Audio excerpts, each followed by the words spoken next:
Welcome to this episode of Intellectual Conservatism. Today I'm here with Dr. Patrick Lee. If I remember properly, you are a professor of philosophy at Franciscan Steubenville University. Is that correct? Yes, right.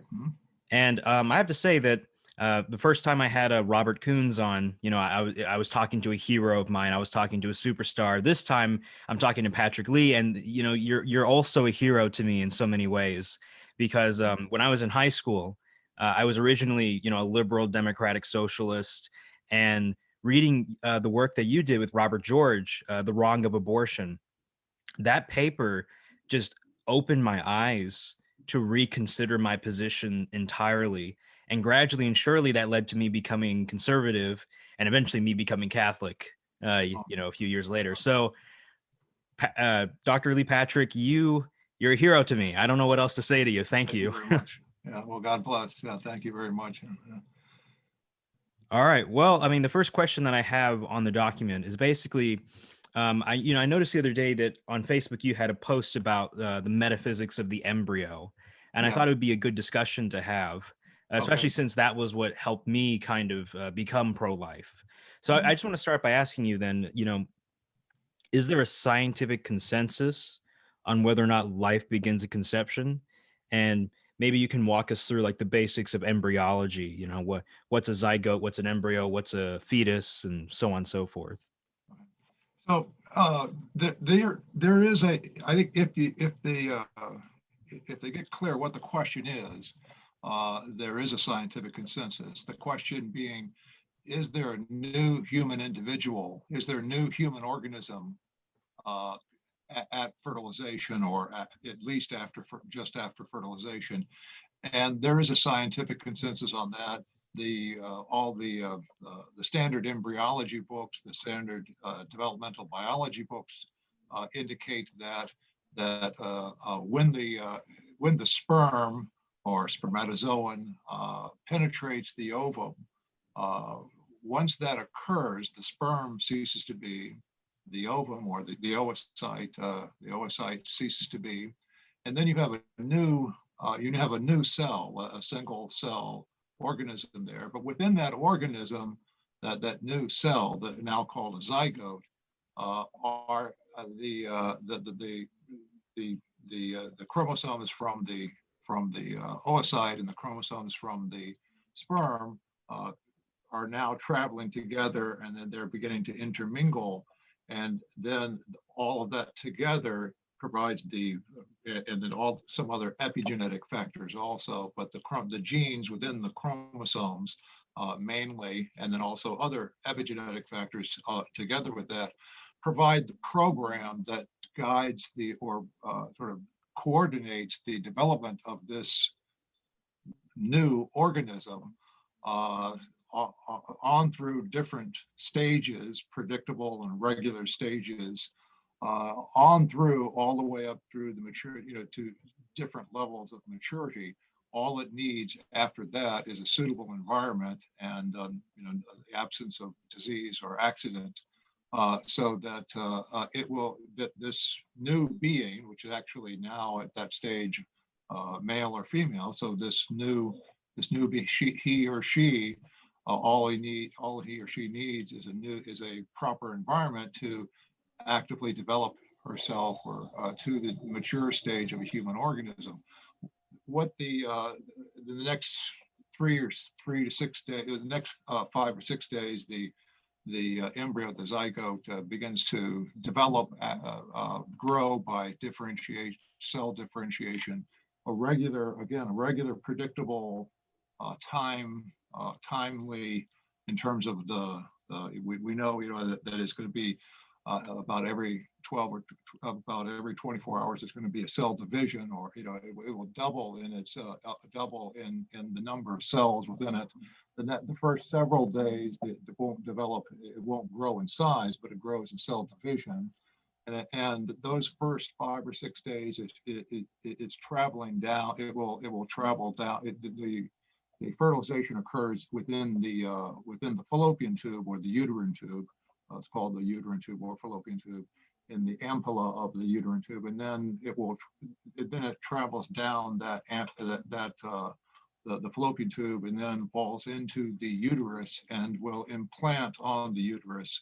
And then it will take several days to that implantation process takes some time. But throughout, and then it's actively growing and then and differentiating and going through sort of definite stages. It divides itself after certain, after several days, will divide itself into the inner cell mass where the many cells are congregated, and then the which those cells within the inner cell mass will eventually be develop into the embryo proper, or the permanent part of the embryo. And then the trophoblast, the sort of the outer mass of that the outer mass of this embryo, will eventually develop into the placenta and the organs by which the embryo and fetus will interact with, be attached to the mother. But so there's a regular internally coordinated development from that stage on, unitary, so it has within itself all of the internal resources needed to actively develop itself to the mature stage of a human organism along a regular developmental trajectory.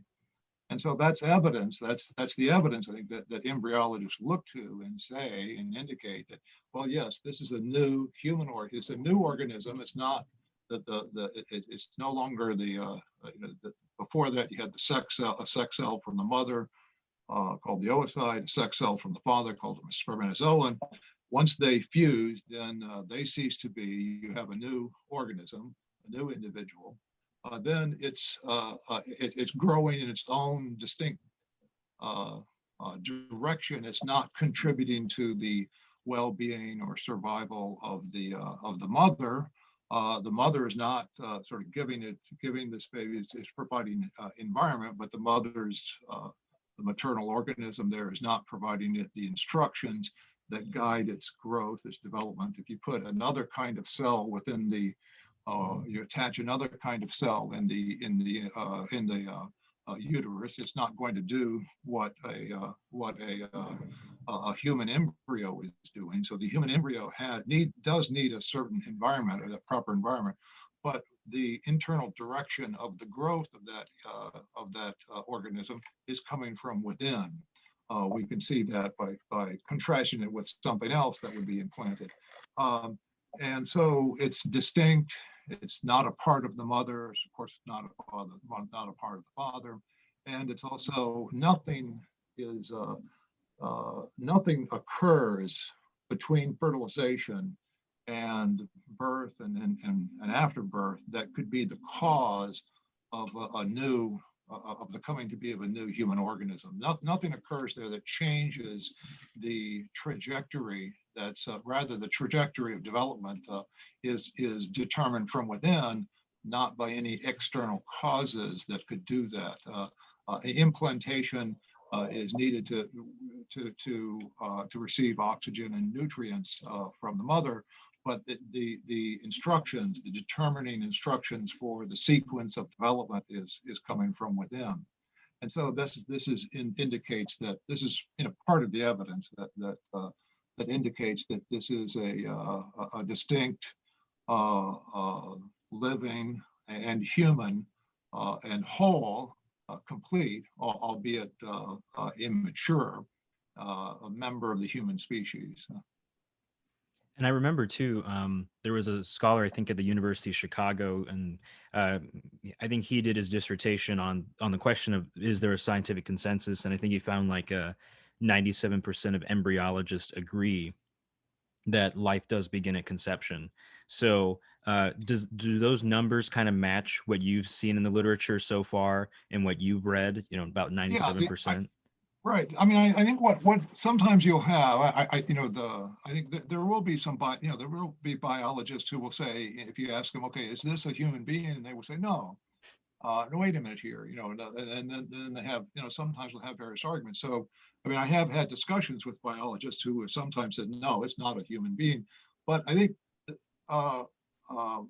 when you start looking at the question, almost always they're confusing the question of whether this is a new human individual with another type of question. With a question like, okay, is this a person? Or is this a being by human being, they're loading into that a little bit more than the biological issue. Is this a new individual member of the human species? And I think there might be some biologists who import some kind of, a strange metaphysics sometimes if you ask them, push them for, if they might want to say, well, it's not a human being. And then you say, well, why? Well, then they start talking about maybe some kind of, well, it always comes, there's always life. There's not new, there's a continuity of life, and we're all on this sort of spectrum. And they get into kind of a sort of a vague, maybe sort of Heraclitean metaphysics, like that. But if they don't import some kind of and then I think at that point, when you start talking about the kind of Heraclitean metaphysics and that sort of, then you can just, okay, well, let's talk about that, and we can trace that down and see what are the arguments here, and you see, well, look, there's something, there's a new beginning here that determines the development of this system, and that system deserves to be called one. And the determinacy, the internal direction of that system is coming from within this. And so the evidence is still there, even though it's maybe sometimes masked over by some kind of, imported metaphysics. But if they're not trying to, cover the tracks in some way, I think most biologists are going to say, oh yeah, here's where the development begins. Here's where most biologists will say, when did you and I when did this organism begin to be? And the development there came right at it started with the fusion of the sperm and sperm and the oocyte. They will say that, and only if maybe they have try to backtrack on something, I think, or get confused with the question. I think that's my experience. So then, moving the question now to the pro-choice philosophers that you've encountered, or even in general, just maybe some of the metaphysicians that you've talked to. Is there a consensus in the pro-choice community on kind of, or the academic philosophical pro-choice community, on whether or not there is a new human being that begins at conception? Yeah, I would say it's very hard to talk about a consensus in philosophy. Sure. In philosophy, I guess. So I'm very hard. They have different attempts to. I think the philosophical attempts usually, though, are granting that this is a new human. Yeah. A new human organism, and then shifting to the question of whether this is a person, or shifting to the question of whether, even if it is a person,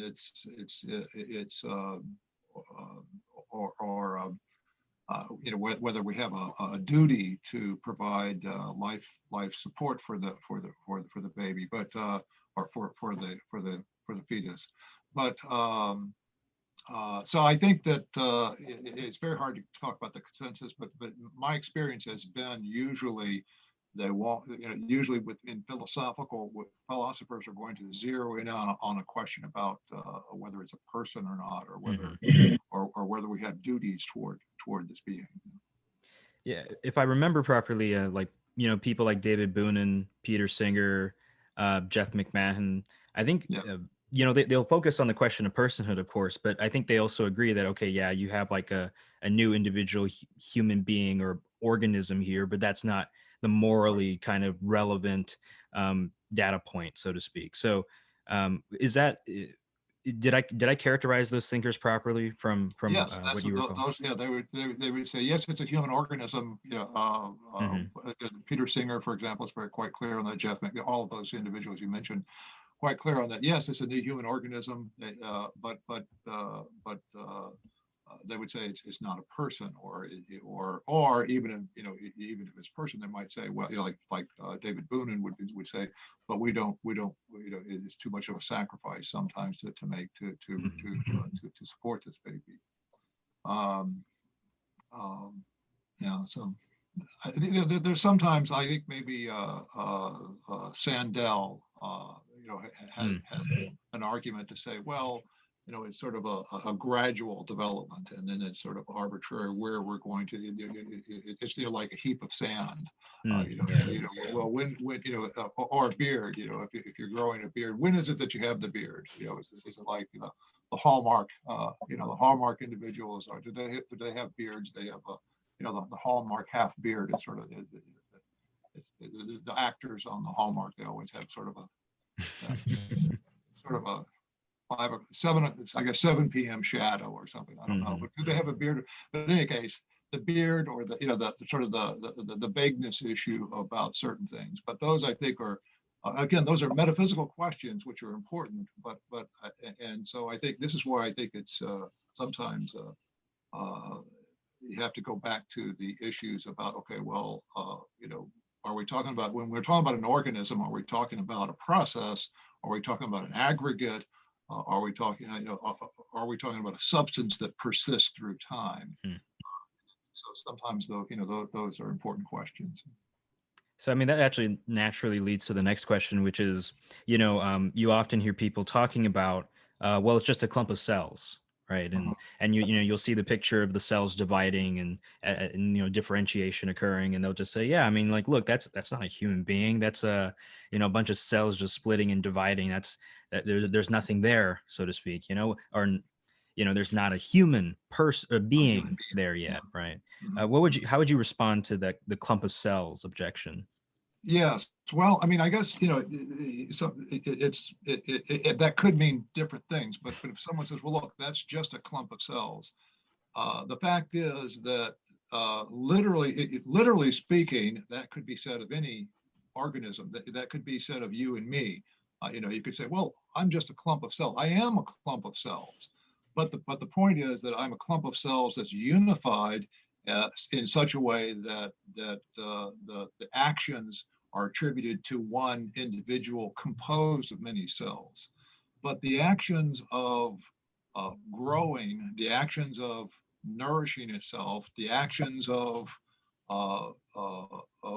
coming down and implanting into the uterus, and then the action of growing a heart, the action of growing a brain.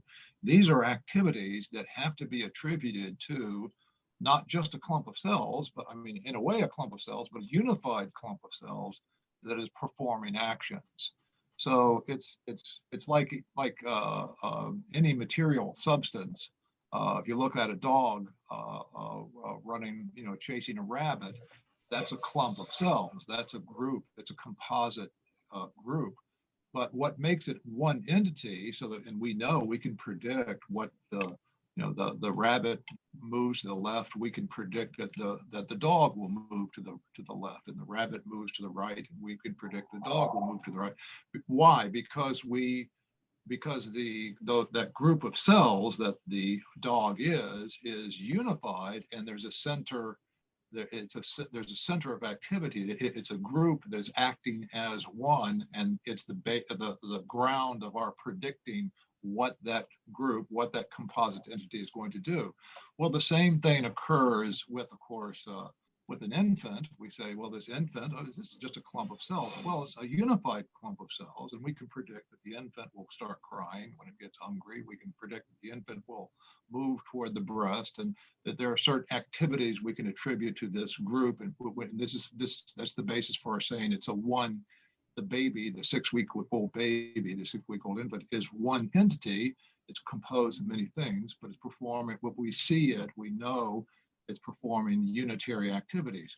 Well, the same thing, though, is true of the fetus, and the same thing is true of the embryo. From fertilization on, there are activities that must be attributed to that group.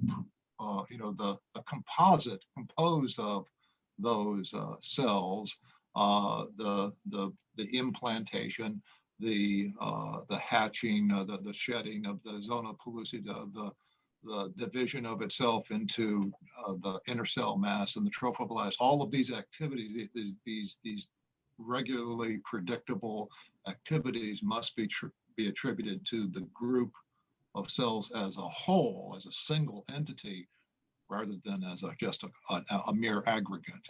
So I guess the bottom line is that a clump is a mere aggregate. This is not a mere aggregate. The mere aggregate there. In a mere aggregate, there aren't any actions that you have to attribute to the aggregate as a unit. In the organism, there are activities you need to attribute to the organism as a unit, but that's true of the embryo from fertilization on. Yeah, so it's not like me reaching my hand into a pile of sand and then saying, okay, at what point, with each grain do I have a hill, right? It's not Right. like that. It's Yeah, it's that mhm. is an aggregate, and that's why it's vague when you get an aggregate. When we now have a pile of sand Yeah. is indeterminate. It's vague. It's arbitrary. But that's because it's a mere aggregate. But if we're talking about an organism, either an organism exists or it doesn't. Either you are alive or you are dead. Now you can be dying, and there could be several processes that lead to my death, and so we can say I am dying. But the act of death itself is a momentary event. It's not spread out in time. The same way with the coming to be of a human organism, the coming to be of any organism. You could say it's a process in the sense that there are events that lead up to it, but the actual coming to be of a substance, I think the substance exists as a whole at each moment that it exists. And so whenever that substance comes to be, it's going to be at a moment, not in a spread out time. Mhm. So the idea that it's going to gradually come to be, I think, which Sandel from Harvard argued, that it's going to be a gradual process of coming to be, and it's arbitrary where along that spectrum you say that you have now an organism. I think that doesn't work because it's implicitly treating the organism as if it were a mere aggregate, whereas it's not. It's a unitarily acting thing.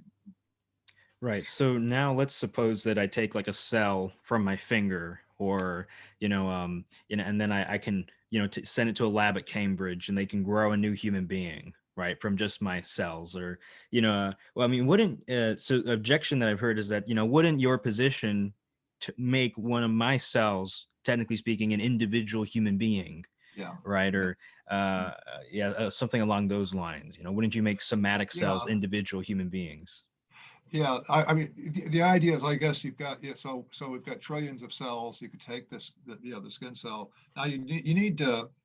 The thing is, each cell has the entire genome in it, Hmm. but only a part of that genome, the whole genetic sequence, but only a part of that genetic sequence is sort of activated, to be a skin cell, or to be a muscle cell, or to be a neural cell, or whatever. And what happens with when you clone an individual, or you take a cell and you clone it, is what they do is they take the the nucleus of the cell, say a skin cell, they take the nucleus of a skin cell, uh, put it to the ovular material of an oocyte, to take the nucleus out of an oocyte, and the ovular material of that oocyte will trigger the development will sort of reactivate all the entire genetic sequence of the nucleus of the skin cell, of the original skin cell, right? This is how they clone, this is how they create clones. Dolly, for example, in Mhm. 1995 or 98. Well, so the argument is, okay, they could take the clone, they could take any of your skin cells, and they could uh, join it with a nucleated ovum, and that would produce a new human organism. Therefore, each of your cells has the potentiality to be a new human organism. Well, I mean, that's an argument that's been made several times, different contexts. It's sort of this argument gets recycled. I Mhm. don't know if it's getting cloned or what, but it's getting recycled. But But the thing is that I think it's confusing different kinds of potentiality. I mean, it's the skin cell doesn't actually become a human organism. What happens is the skin cell is joined to the enucleated ovum, and their electrical stimulus is added, and then together they produce a new organism. So the skin cell ceases to be. The skin cell is similar in this sense. It's similar to a sperm. I mean, what happens in regular sexual reproduction is a sperm unites with an oocyte. The sperm and the ovum cease to be, and a new individual comes to be. So a sperm does not become a human being. An oocyte does not become a human being. What happens is that when they are joined together, each of them ceases to be, and a new entity is produced, which is a human being. Well, in cloning, I think something analogous happens because of the genetics of the thing. Is that they join the nucleus of the skin cell to the enucleated ovum, or the ovular cytoplasm of the ovum, and then fuse them with electrical stimulus. The skin cell ceases to be, and the ovular cytoplasm ceases to be. You get a new individual. So my skin cells could never become a human being. They're functionally apart, and they're not a whole. And they could the factors, the materials within that skin cell could enter into the makeup of a new individual, but you would have to produce a new individual. So none of these cells is analogous to a zygote. They are in some way, because of cloning, they're more analogous to a sperm or an ovum, or a sperm or an oocyte. The difference is that a zygote or an early embryo is a whole organism, and the kind of potential it has the active potential to develop itself to the mature stage of a human organism. It already is a human organism. So it's not a potential organism. It's not, so it's a potential to mature. Whereas the skin cells or any cells that most cells have the potential to enter into the makeup of a new individual by this cloning process, and that's quite different kind of potential. So the argument is that in other words, the basic argument is because the zygote has the active potential to develop itself to the mature stage of a human organism, that shows it already is a human organism. But the skin cell, none of our cells has the active potential to develop itself to the mature stage of a human organism. It only has the potential to enter into a process that could produce a new entity that would be so the two entirely different types of potential. Yeah, so basically, at fertilization, there's a radical shift from what was there before to this new substance that we have, right? So it's not the case that the sperm cell becomes, Right. me, or the egg becomes me, right? It's the case that both of them kind of cease to exist and join together in a way or whatever, and something new is made. Right. That kind of reminds me of what Aristotle talks about when he distinguishes between intrinsic and extrinsic potentiality. And I think Yeah. Christopher Kaiser and others have, and as you have also pointed out, that for instance, like if I take a tree and I turn it into a house, right?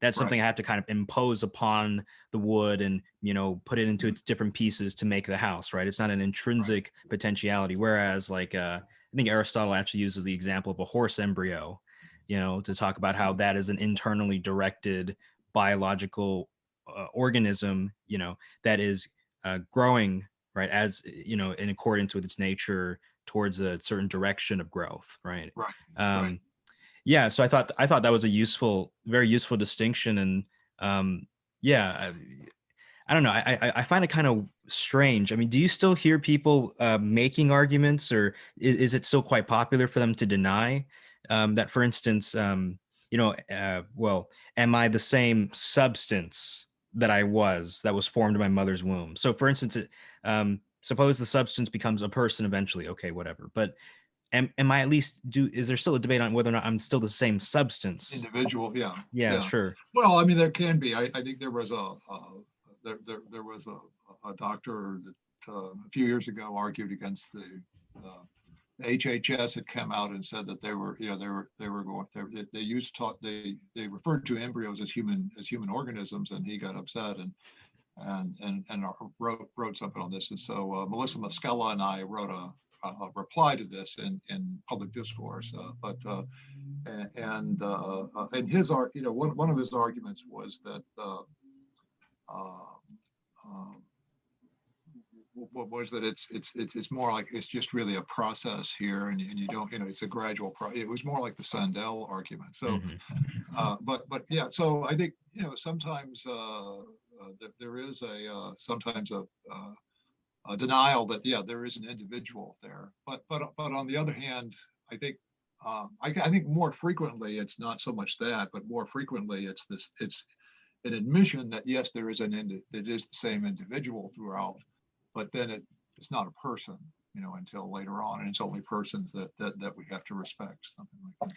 So speaking of which, then, are embryos, I don't know if you want to call it a person, do they have rights and dignity? Yes, yeah, yeah. I mean, I think the way we use the word person, I mean, you know, it's words can be used in different senses. And so I know, you know, I have some, you know, some philosophers will say, what I mean by person is someone who has sort of the capacity in the next few minutes to deliberate and make choices and that kind of thing.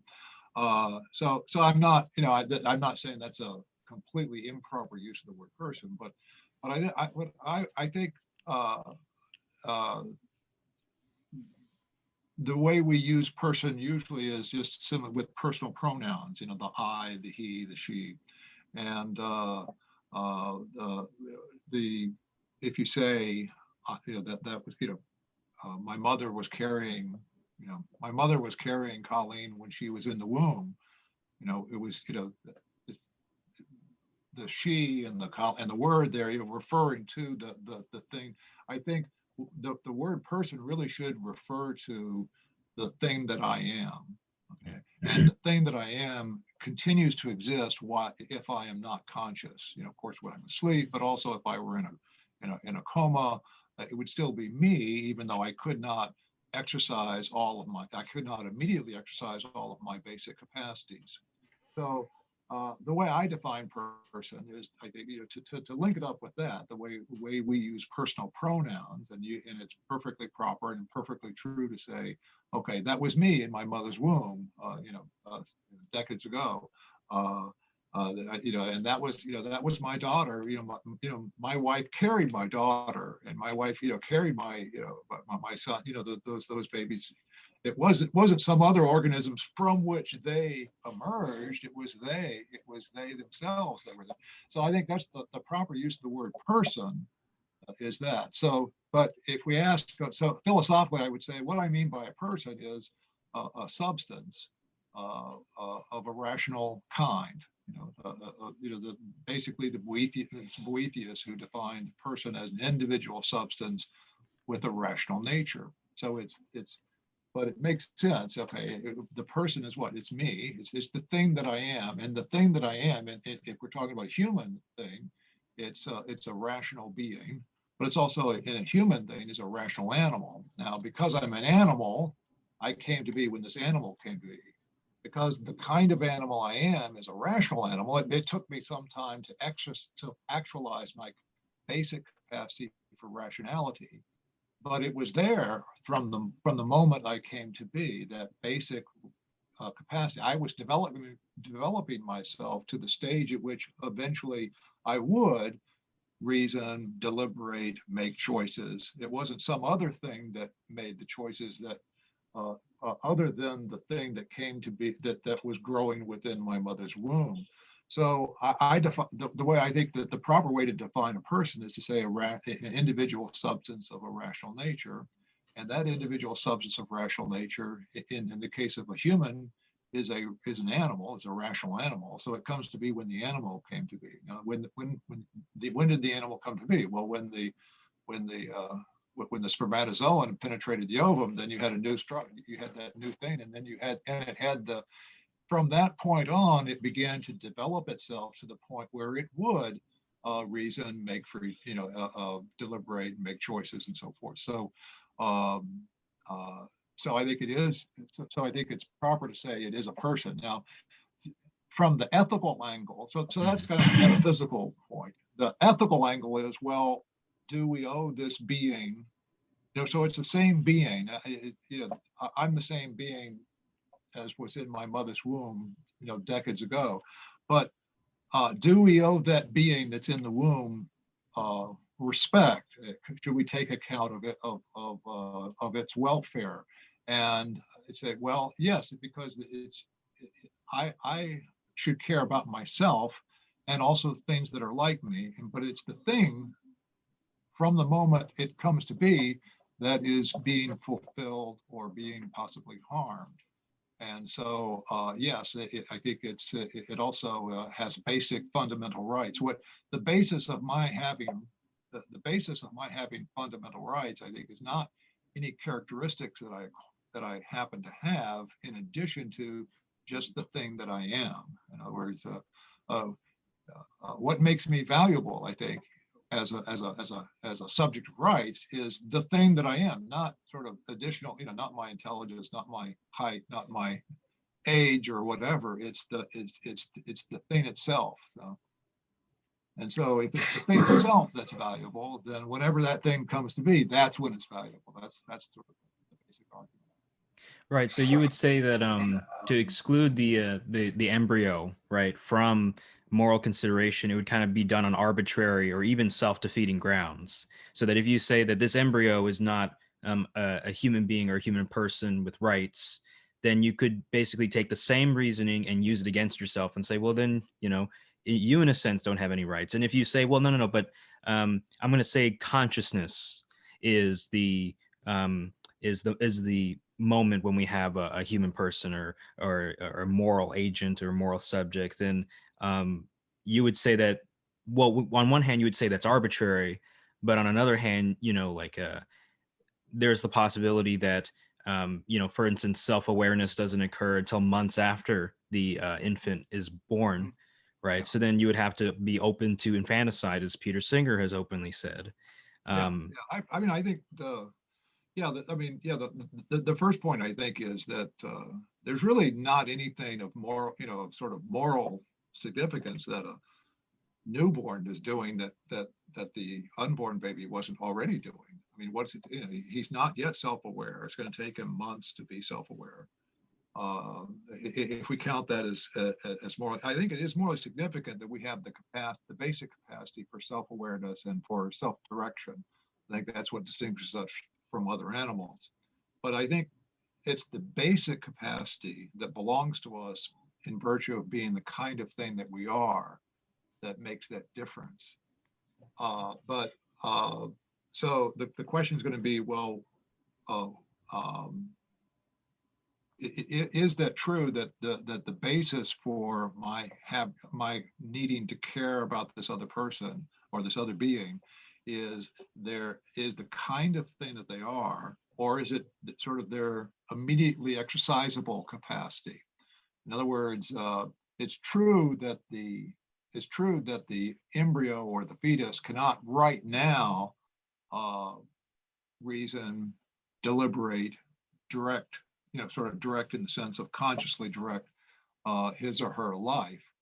So he can't right now do the kinds of things that we would say, that distinguish humans from other animals, with the exception of growing toward the mature stage of a human. I can't do anything like that now. But the thing, I think it's not, it can't be, I think it's not going to make sense to say it's the immediately exercisable capacity that is the basis for having rights, rather than the kind of thing that you are, which would be sort of the what goes along with the kind of thing you are is the radical capacity for rationality and directing your life, consciously directing your life. So Um, so I think, there's a kind of the other thing is that if we're talking about immediately exercisable capacity, okay, say, okay, we would say, well, someone might say, well, the embryo isn't a person yet.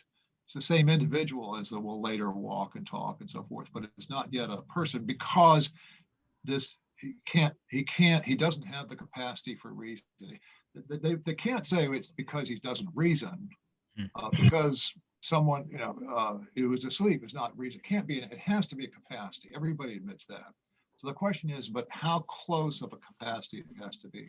And my argument is that it has to be a radical capacity that one has in virtue of the kind of being one is, rather than immediately exercisable capacity. Because the immediately exercisable capacity, I think, when we look at what it is really some degree of development of the basic natural capacity that's there from the moment that you come to be. And so it's some degree of development of that one thing this one thing that's already there. And I don't think the difference between the degree of development of a thing versus the thing can be the basis for having rights versus not having rights. Right, especially since rights aren't degreed, right? Rights are in a sense full and and there. It's not like it depends on it's not like, oh, the older you are, like your rights become more relevant, so to speak. It's like, well, then you're not really talking about a right anymore. You're talking about maybe a shifting principle or something like that. Yeah, I think that's another additional problem, is that once we line it up with immediately exercisable capacity, then the immediately or any kind of accidental characteristic rather than the substance of that we're talking about, then since the immediately exercisable capacity or whatever accidental characteristic you pick out is going to come in degrees, then if we base rights on that, then the rights will come in degrees. And I think that doesn't, a right is the fundamental rights are equal. I mean, there are other rights that are not equal, but the right to to buy a house or something like that might be equal. But the fundamental rights for to be included in the golden rule and to be to not to be killed and so forth. Those don't come in degrees. They attach to you because you exist. They don't attach to you because you exist plus have some other degree of development. And but the other thing, my point about if we look at what an immediately exercisable capacity is that I think it's a degree of development of a radical capacity. So it's really it's looking at the radical capacity and saying that we need some stage along the development of that radical capacity. But it just seems to me it cries out for the question of, well, why is it the degree of development of the radical capacity? Why does that count, but not just why the radical capacity itself? Why doesn't that count? Yeah, I remember even your colleague, was it John Finnis? He was giving a talk at Franciscan University, and it's a great talk that's on YouTube. And he talked about how John Rawls, wanted to, in his kind of more egalitarian political theory, wanted to include handicapped persons into the calculus of rights, but then Rawls kind of had a hard time doing that, or something along those lines. And then Finnis said, well, if you recognize these root capacities, right? If that's where you begin to draw, or say, yeah, it's there at the root capacity that you have dignity, right? And that, the rights of handicapped individuals, or the kind of I don't know what you call it, but like the dominant hierarchies of like those who are the most beautiful, the most intelligent, the most whatever with some property, right? It becomes a lot harder, let's say, to justify those kinds of moves. Yeah. Well, so let me ask this now. So someone might. Let me just follow. Sure. I think there's a kind of a simple point that someone could, when we care about somebody, it's that person we care about. what makes you worthy, what makes you lovable is you, not these other features that you have. Now you might, you have a lot of other features and so forth, but what makes you valuable is you, not just these the additional features. And those additional features, if we tie up rights to accidental features, logically it's going to be, then there's going to be along a spectrum, because we, I think it's incompatible with talking about equal fundamental rights. Well, so someone might respond, well, okay, they're going to say, oh, you're fear mongering, right? So let's go with Peter Singer, who talks about how there's a minimum threshold, right? So you can't, so he would count as, like animals as being persons and having equal concern, so to speak, with the human being. But he would say, but the minimum, there's a minimum threshold that you have to meet. And that minimum threshold is kind of showing a desire to live. And that's your most precious subjective desire to continue living. And once you have that desire, that's when I can't kill you. That's when I would be violating, kind of your preferences, so to speak, and I'd be violating, my own maybe rational self-interest or something like that. So what if someone says, well, the minimum threshold should be your most precious subjective desire to live? So that, for instance, if you say, you want to die and by euthanasia, then that's a possibility, right? Or because the embryo doesn't even have a desire, so to speak, in a conscious sense, then, we aren't wronging a moral subject. How would you respond to that? Well, yeah, I mean, I think now that this is an interesting, question, I think, I mean, or interesting objection is that, but it's going back to, I think, and this is, I think, something that is put forward. So, but it is really going back to basing on an act. In these kind of discussions, at the very beginning, I said, or somewhere along the line, I said, well, okay, everybody agrees it has to be a capacity. I should have to take that back here, because I think what's happening is that now they're backing away from saying that it's a capacity, and they're saying it's an act. So at some stage in the discussion, someone might say, when I argue, well, okay, so the development of this capacity is a spectrum of sort of a degrees, and then it's arbitrary where you're going to pick it. They're going to say, oh, well, what we're going to say is that the first act, once you actually desire your life, now from that point on, that's going to be the threshold. But then the question comes up, yeah, I mean, you could do that. You could say, okay, up until you actually desire, or maybe, up until you actually have a conscious act, whether it's a conscious act or it's a conscious desire. If we say that's the point, we're going to make that a threshold point. One could do that, but then the question is, okay, look, we've got this embryo. Let's call her Mary.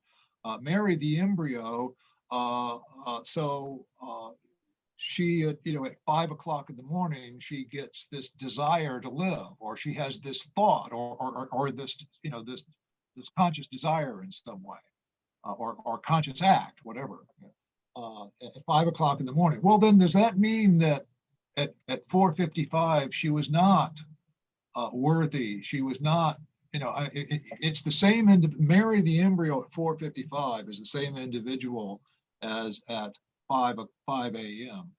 She performs this act at 5 a.m. That doesn't change into a different being. But why is it that why is it that that act, which occurs at 5 a.m., makes her a thing that we should care for? Why shouldn't it be pushed back at least a few minutes before that? And if not a few minutes before that, why isn't it then? Eventually, what I'm going to say is it's grounded on, it's the same individual, and that individual is actively developing. And yes, it's going to get to the point where it performs a conscious act at some point. Maybe the first conscious act, comes when she's 28 weeks old at 5 a.m. in the morning, but it is still an arbitrary. We're saying that the being is valuable, and the being is valuable because it performed this act, But why is that the case? I mean, wasn't it the case that before you perform an act, you have to have the capacity to perform that act? And having the capacity to perform that act means you have the sort of the same degree of being in there as you got the degree of being, sort of the highest, you've got that perfection of being or fullness of being that enables you to perform that act before that. And so I guess that would be, I still think it would be, when you start looking at it, I think it's you see it's an arbitrary selection. Yes, you could always pick out a threshold point, but the thing is, I think that in this case, when the right is being, I think it's more, it's not arbitrary to tie it to the substance rather than some accidental feature. So. Right. Well, I think that yeah, to kind of summarize what you were talking about, I think what you were saying is, if you're gonna, okay, so let's grant for a moment, right? And maybe it's kind of like a reductio, so to speak, but let's just grant that you're correct that the subjective desire is the threshold, right? That's where we begin. The question that you're asking is, but then why, are we saying that that is what's relevant? So what are the features there that kind of track onto moral significance, right? And then Yeah, well, I mean, it's like, it's in a way, it's the person is in the discussion is put into a corner, and the argument is that they're made an arbitrary. So there's only a development of degree. So then they say, okay, well, we're gonna select the first act is what we're going to do. We're not going to talk about immediately exercisable capacity. mm-hmm. We're going to talk about the first act of consciousness or self-consciousness. Then the thing is that, okay, so that first act, we're going to say that's the cutoff point, and then after that, we're going to revert back to capacity, because Mary the embryo, her first conscious act is what got her onto the scale of personhood. Now then she falls and hits her head and she gets into a coma when she's 20 or whatever. And then we revert back and we say, okay, oh, it's not the act of consciousness that grounds personhood. Now it's the capacity. But I think we have to stick to saying that we know that that the basis of right, it has to be, I think, a kind of capacity, some kind of capacity. Then the question is, well, what kind of capacity? And that's what I think. And then to try to revert back and say, well, we're going to pick out an act to try to extricate from our difficulties. I think that's sort of an ad hoc or a deus ex machina brought in to get one out of a difficulty. Yeah, that's a really good point. And there was something that I wanted to mention on top of that, but let's see here. Yeah, because what you were pointing out, right, is that if you say like it's the first act only in the case of the embryo, right, but then and any other time after that, it's going to be a capacity. Yeah. Then it will have to be, I think. Right. So then the question becomes, well, but if it's just a capacity, then why not, go the other way and include the embryo, right? So why? So the question now is like specifically scrutinizing the act being the starting point, so to speak, or the threshold, right? Yeah. I mean, another way of putting it is that, look, we know it's going to have to be a capacity, because we got people in comas, we got people sleep, it's got to be a capacity. And then we say, well, but then what's the difference? How much difference, where do we draw a line between an immediately exercisable capacity and a basic capacity anyway? Mm-hmm. I mean, how do we, something that I can do in the next 2 minutes, or something I can do, how many, I have to go through several steps to form a thought or do this or that, how many steps is too many? I mean, that would be another way of asking the question, I think. Yeah. And if you base rights on something as subjective as desire, right, then technically all rights are alienable at any moment. So like if I desire to be a slave tomorrow, then I give up my rights to autonomy, right? Or something like that. And usually people who are in the tradition of Locke and others, they would say, well, no, you have a natural right, and you can't give those away. So, but then, so the price that you have to pay if you take Singer's position really seriously, that it's a subjective desire, and that's what grounds the right, is that technically speaking, all your rights are alienable, and even if you're let's say you're not doing so on the most rational grounds, still, like, if your desires, let's say, aren't the most rational, right, or maybe you Yeah, haven't thought it through properly but you still desire it anyway, right, then yeah, who's to stop you, right? yeah. You alienated your rights.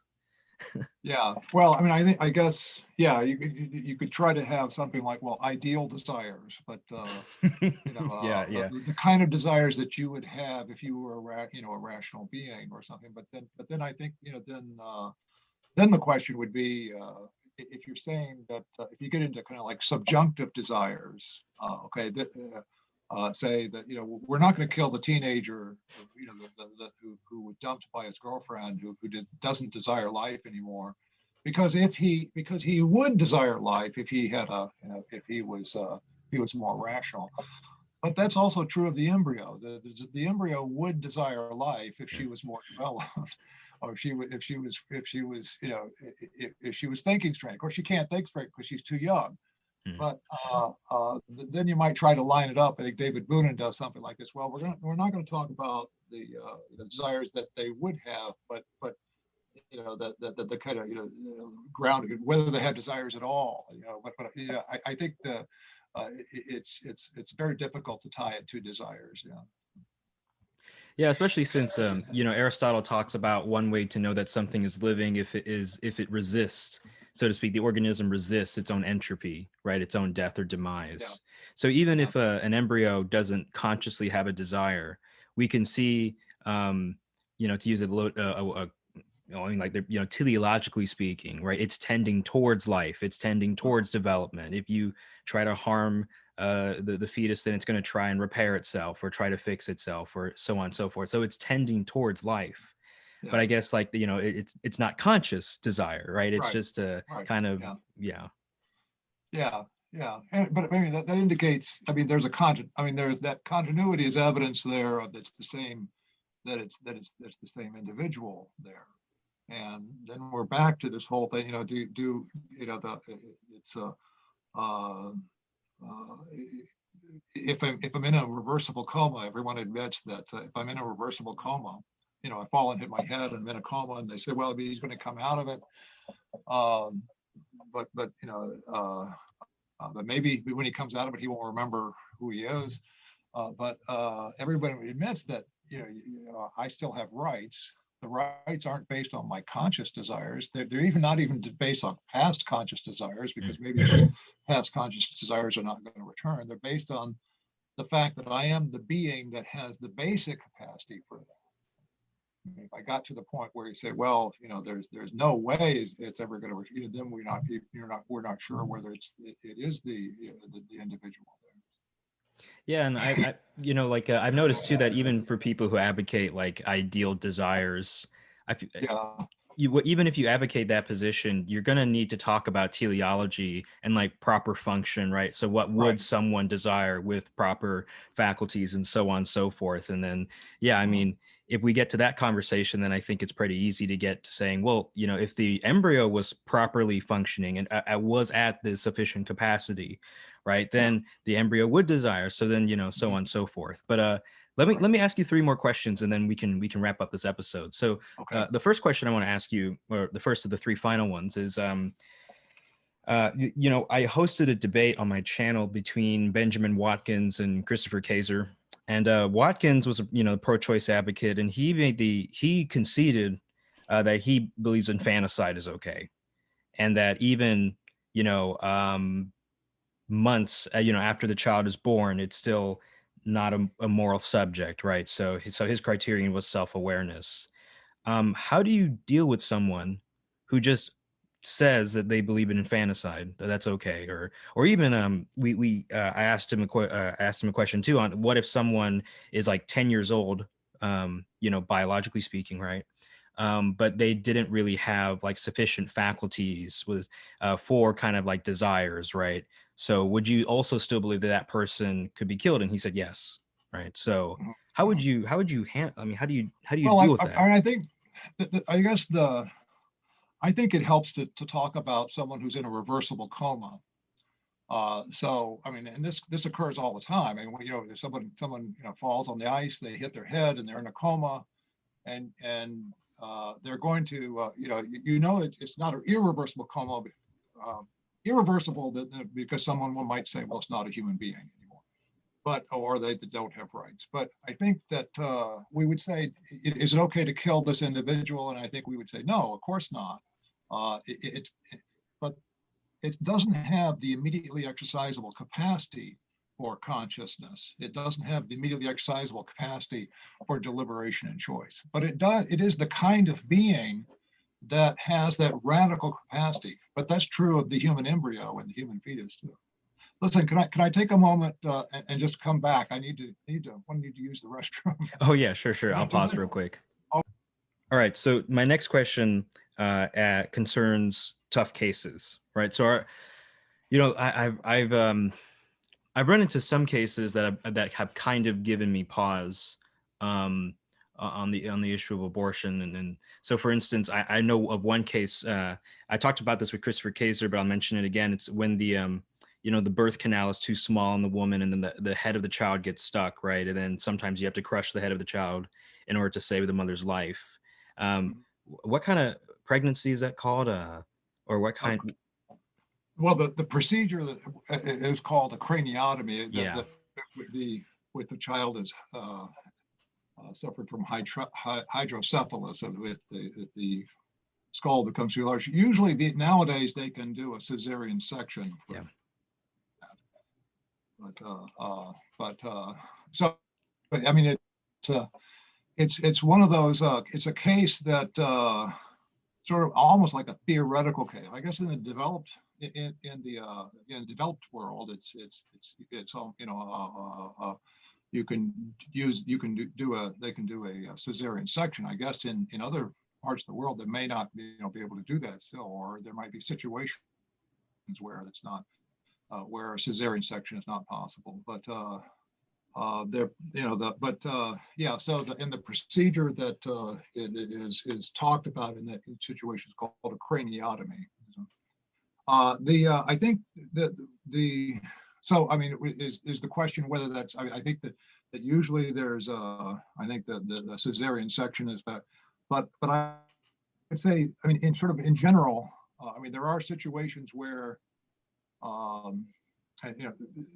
similar to that, where if the child is allowed to remain, the blood pressure is so very high, or the sort of the systemic blood pressure is so high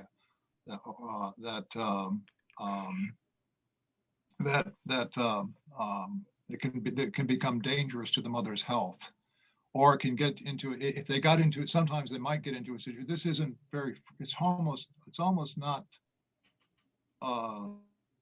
It's probably almost non-existent in the developed world, but it's theoretically it's possible where they can get into a situation where, where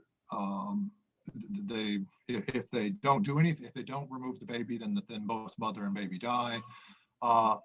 Then the question is, okay, is it morally right to remove the child? And I think in that case, I think the death of the child is a side effect. It's not. They're not choosing to kill the baby. They're removing the baby. And if it's the case that they could not save the baby anyway, then it's clear which they should choose to try to save. But it would fall into the principle of double effect, where remove the baby dies, but that's not what they're not killing the baby in order to save the mother. I think that's also the case in the craniotomy, although some people, there's disagreement about that. But I think when they in the craniotomy case, which they hardly, they don't have to. It's usually cesarean section, but the theoretical case, it used to be a case that occurred. In the craniotomy case, they crushed the skull of the baby in order to remove the baby, and crushing the baby's skull has the effect of killing the baby. But I think that's not, you know, a lot of people will say, oh no, you're crushing the baby, crushing the skull of the baby, and therefore you are killing the baby. Physically speaking, that's what's occurring, but I think you're not intentionally killing the baby. The baby's death is not what saves the mother, it's the removal of the baby that saves the mother. So I think there's two things I think I would say is that on this is, first of all, there are some cases where you can remove the baby foreseeing that this will, I mean, in order to, only when the mother's life is at stake, when it's, you know, otherwise I think it would violate the golden rule. It would, you know, it would be, but remove the baby to save the mother, and the baby's death might be a side effect. If that's occurs, I think that would be, if that's the only way to save the mother, and there's no way to save the baby either, then it would be morally permissible. The other thing I would say is that if the mother's life is not at stake, then removing the baby would not be justified. Most abortions are intentional killings, but there might be some abortions where the point of it is to end the pregnancy, in the sense of, you know, just bring it about that the baby is not inside the mother. Maybe the mother is uncomfortable. Maybe the mother, I mean, there are situations where, you know, they don't want the condition of pregnancy, and in that situation, if that's what's going on, the baby's death would be a side effect, but I think it's not justified if her life is not at stake. Yeah, and I remember Kaiser said too that like when the doctor is trying to kind of what do you call it? You reduce the size of the child's skull, right? It's not the case that the doctor's like trying to just, you know, smash the child's head or so on and so forth. Right. There's an attempt, so to speak, to try and preserve the child's life, if it's possible, right? And if it's not, then because basically speaking, like, well, I mean, counterfactually speaking, like they would not have done the same act were it not necessary to save the mother's life, right? So it's not the case that the child's death is the end success point that they're aiming for. Yeah. It's the baby's if they removed the baby, if they changed the dimension of the skull and the baby lived, that would not, I mean, it would be a success. Mm-hmm. Or what they're trying to do, in other words, is to remove the baby. They're not trying to kill the baby. Right. And so the babies, they may foresee that this will kill the baby, but that's not the point. And it's not the baby's death that saves the mother, it's the removal of the baby in these situations that would save the mother. But again, these are theoretical, at least for the developed world, these are theoretical, because now they would do a cesarean section. But and I think the thing is that even when a baby is delivered in a normal vaginal delivery, I mean, a lot of times his skull is, you know, his skull is usually, you know, it hasn't all the bones have not completely connected up, and when he comes out of there, a lot of times his skull has been kind of changed. Now, not changed so much that it harms him, but you know, you know, they're changing the dimensions of the skull, and they're changing the dimensions of the skull, then, you know, they may change the dimensions of the skull to the extent that, you know, the baby dies. I think that would be the way, you know, you could view that, I think. Yeah, and but I think intention. I think it's very clear. Intentionally killing the baby is always probably wrong. And I also think that doing something that would cause the baby's death as a side effect is morally wrong, unless the harm being prevented is comparable to the harm being caused as a side effect. I mean, in general, it can be morally okay for us to cause a bad side effect, even sometimes to do something that causes someone's death, but not unless the harm we're avoiding is comparable to the harm we're causing. And that's why I think, you know, if we're talking about, if someone says, well, I don't want to be pregnant, I just don't want to carry a baby to term. I don't want to kill the baby, but I just don't want to carry the baby to term. that's that's, I think that violates the golden rule. I mean, they're causing the harm of the baby in order to avoid a harm that's much less. Being pregnant does cause inconveniences and difficulties, but the inconveniences and the difficulties that come about from pregnancy are not comparable to death. And what are your thoughts on what the Holy Father said, that it might be permissible, or I think he actually said it is permissible for us to take vaccines if they've been developed from aborted fetal tissue. What are your thoughts on that? Yeah, well, the vaccines, yeah, I mean, I think the vaccines are, this is different from using fetal tissue in research, say, which they are still doing. Yeah. Say the Planned Parenthood sells body parts to researchers, and then they use that, and then the Planned Parenthood uses those facts in order to kind of sort of sell more abortions, or to kind of salve the consciences of the poor people there, the people that they're talking into the abortions. That's an ongoing cooperation here. Here we're talking about, I think they with these vaccines, they're using cell lines that were proliferated from cells that were derived from aborted babies several decades ago. So they should not have done that to begin with. But so it's a past evil. But when we make use of the information, as it were, that's derived, because it's really information, it's a cell line. None of the tissue from that baby is showing up in the vaccine. It's a cell. It's being tested or developed, or from or produced from the cell line, but not from any tissue itself that was in those babies.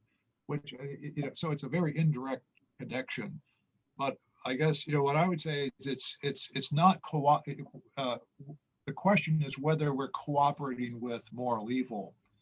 Formal cooperation is always immoral. Formal cooperation would be intending the evil that we facilitate. Cooperating with someone is facilitating their wrongdoing. Like if I'm a taxi cab, and if I'm driving a taxi and I drive someone down to a hotel whether they're going to pick up a prostitute, that's cooperation. If I intend that they do it, it's formal cooperation. If I foresee that they do it, but I don't intend it, that's material cooperation. I think formal cooperation with wrongdoing is always wrong. Material cooperation is not always wrong. Sometimes it is. I think very often it is, but it's not always wrong. This, I think, is not even material cooperation, because we're not facilitating the wrongdoing that has already occurred. I don't think this encourages new abortions. If it did, then there would be a question about material cooperation, but it's not ongoing research. It's used. I think it's analogous to in the 1880s. When they built the railroads, that some of these railroads used slave labor to lay the tracks down. And so if you rode the railroads in the 1890s, you were riding on the tracks that were built by slave labor. I don't think that was immoral. I think it wasn't cooperating with the past evil of slavery. It's not always wrong to do something that it's not always wrong to benefit from a past moral evil. It's only wrong to facilitate that, at least in some cases. Let me ask you one last question now. So I remember in the beginning, when I was showering you with praise, I actually kind of skipped over you introducing yourself. So let me ask you now, at the end of this conversation, what work have you been doing recently? And, are there any new books on the way? Are there any new projects that you've been doing? Or, have you talked to Robbie lately? All those sorts of things. I want to know the details. Yeah. Well, there's a couple of things. I got two big projects. I'm working on a book with Robbie George and Christopher Tollefson on an advanced introduction to natural law. So I'm working every day on trying to get this kind of the basic moral principles. And that's coming along pretty well, I think. Anyway, that's one project. The other project is that I'm working a lot on. Sort of connected up with this, but on the issue of locating the concern for health and life within the broader spectrum of our duties toward all of the various human goods, and our suffering, and our especially during this pandemic. I think that sometimes we've had a kind of an attitude where sort of I think health is an intrinsic good. Certainly, obviously, health and life are intrinsic goods, but health is not it's not the only intrinsic good. There are various intrinsic goods. And I think also we have to realize that we have to pursue our the various intrinsic goods, and our responsibilities toward our families, and toward our children, and toward our wives, and other people, and toward God, in a way that it does involve risk to our health.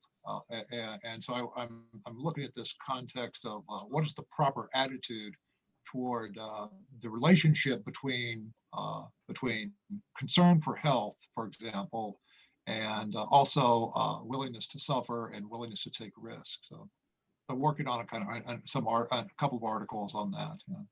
Yeah, I mean that's a pretty beautiful thing to study, right? The sacrifice and the risk that comes with pursuing love, but also like the lockdowns. I think they've done a lot of harm in terms of people pursuing the basic goods of friendship, of work and Yeah, play, and so on and yeah. so forth. And it almost seems as if it's not, as if they were too extreme too early, perhaps. Yeah, I mean, it's been I've been really kind of surprised at the sort of the attitude. It's here we're talking in the context of abortion and euthanasia, trying to convince people that life and health is really an intrinsic good, and then now it's almost as if it's the only intrinsic good. So Mm. I'm trying to get a kind of a right perspective on that. Uh, I went into I see sometimes in churches well intentioned, but I'll see that they have the holy water fount. Of course, the holy water. I understand why the holy water is not there. That's they have the possibility of spreading disease. But sometimes they'll take the holy water out and then put a hand sanitizer in there. And I thought that's not a good symbol. We're not substituting the hand sanitizer. We're not substituting the hand sanitizer for the I thought it was a bad symbol. So anyway, that sort of prompted me to look into this question a little bit more. Yeah, and 'cause I entered the church during Pentecost, while Oh, the God whole bless you. COVID pandemic was going on. So Yeah. I didn't get the precious blood, and I haven't had the precious blood yet. I've had the body of Christ, and Yeah. but Yeah. I would like the blood. So Yeah. yeah, pray for me there, Patrick, and Sure. yeah, Sure will, Swan. and I'll Yeah. pray for Yeah. your health. Thank you so much Thank for you very coming on much. to the show. Oh, good. Thank you very much. Really enjoyed it, Swan. Yeah.